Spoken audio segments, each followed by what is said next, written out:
Bram Stoker's Dracula might be one of the most adapted novels of all time. It seems like every year there's a version of the book, or a spin-off, that hits either the small screen or the big screen. There's been many of these adaptations that have taken liberties with the source material in order to create something original and intriguing, but perhaps none have been able to achieve something so diverse, so mesmerizing, so fucking cool as Michael Almereyda's 90s grungy neo-noir tech that features Dracula's children as the main characters.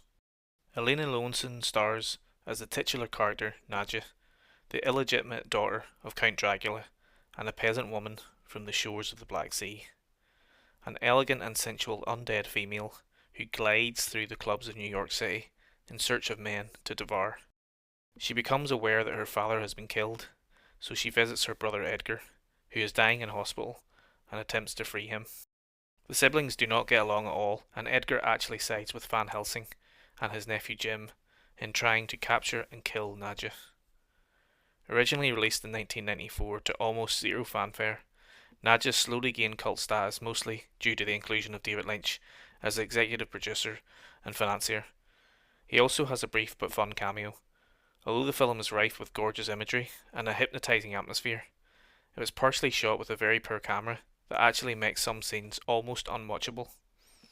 The version I got to see was a work in progress 4K restoration, which greatly improves the majority of the visuals, so the beautiful artistry that Almereyda and Jim Denault intended to be seen can in fact be seen now.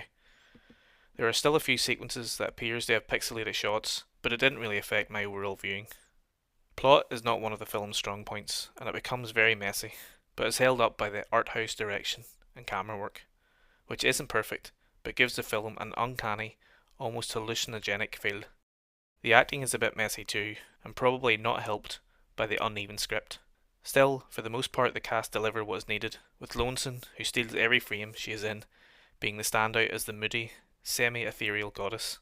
Screen legend Peter Fonda provides some potentially unintentional comedic moments as the iconic vampire hunter, but he does it with charm at least. However, Martin Donovan and Galaxy Craze are pretty solid, despite the latter often drifting into robot mode. It reeks of Lynch without ever fully embellishing his style completely. Don't expect the bloodbath, don't expect much horror, but as far as low budget US vampire films go, this is as melancholy as it gets.